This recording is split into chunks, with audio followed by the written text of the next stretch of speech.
Pernahkah mendengar istilah Malacca Dilema? Ada yang tahu, ada yang tidak tentunya. Oke, nggak apa-apa. Saya akan memulai video ini sesuai dengan janji saya untuk mengingatkan tentang Malacca Dilema atau Selat Malaka pentingnya bagi Cina. Setelah pemimpin besar Cina Deng Xiaoping menggaungkan reformasi ekonomi Cina, maka Cina menyadari bahwa Cina bergantung pada energi dari luar Cina. Sayangnya, Cina tidak mempunyai cukup cadangan energi nasional, baik itu berupa BBM, batu bara, uranium nuklir yang saat ini dapatnya dari Mongol, dan 85% harus diambil dari luar Cina. Mulailah mereka membangun strategi tentang minyak, gas batu bara, dan sumber energi lain, termasuk uranium. Gas dari Myanmar dan Pakistan ditarik namun tidak bisa dipipakan melalui sisi timur Cina, hanya sebagian barat Cina dan tengah yang saat ini banyak penduduknya. Sebagai catatan, 70% penduduk Cina berlokasi di sisi timur Cina, ke arah utara dan selatan. Semua daerah industri di tepi pantai pelabuhannya sisi timur. Karena itu infrastruktur yang dibangun semua di sisi timur dan semua menyambung wilayah industri. Semuanya jalanan, kereta api, pelabuhan laut, semua di sisi timur adalah untuk penunjang industri dan niaga. Mereka meniru Amerika tahun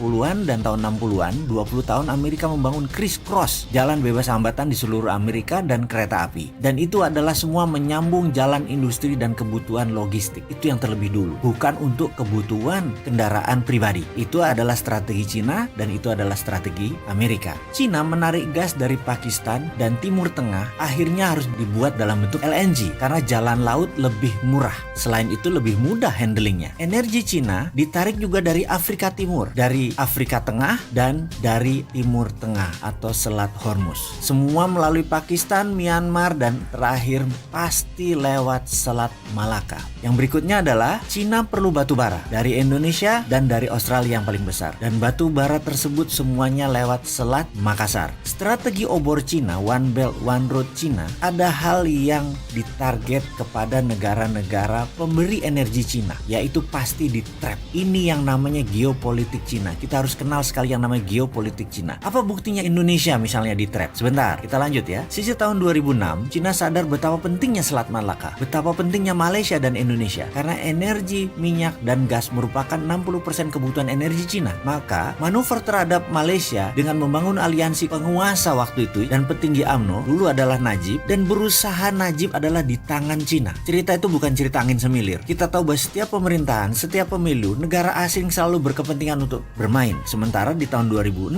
Indonesia itu masih American boy banget. Cina tetap pintar. Dia merangsek perlahan dan Cina dapat batu bara gede-gedean di zaman waktu itu. Oke, sejauh ini kita mulai mendapatkan beberapa buah fakta. Fakta pertama, pentingnya Selat Malaka bagi Cina. Fakta kedua adalah pentingnya batu bara Indonesia untuk Cina. Sekarang kita mengandaikan, kalau Anda adalah Xi Jinping, Presiden Cina saat ini, apakah Anda tidak akan mencoba mengendalikan Indonesia dan Malaysia? Jawabannya adalah harus. Sekarang kalau kita jadi Indonesia, apa manfaat yang Indonesia dapat dari Cina saat ini? Rasanya berat sebelah. Cina dapat lebih banyak manfaatnya. Cina dapat Selat Malaka, Cina dapat batu bara, surplus perdagangan Cina lebih besar, kita impor semuanya dari Cina. Secara dagang kita tekor, secara pemanfaatan lahan kita tekor, secara sumber daya alam kita tekor. Belum lagi strategi pinjaman Cina. Bayangkan, kita secara fisik meminjam uang proyek dari Cina. Begitu pinjamannya selesai, proyeknya terdepresiasi bahkan nilainya jadi nol. Jadi apa yang kita dapat? Gak ada dapat apa-apa. Kemudian kita bisa melihat bahwa kalau kita protes ke Cina, mereka tidak boleh lewat Selat Malaka, mereka muter lewat Papua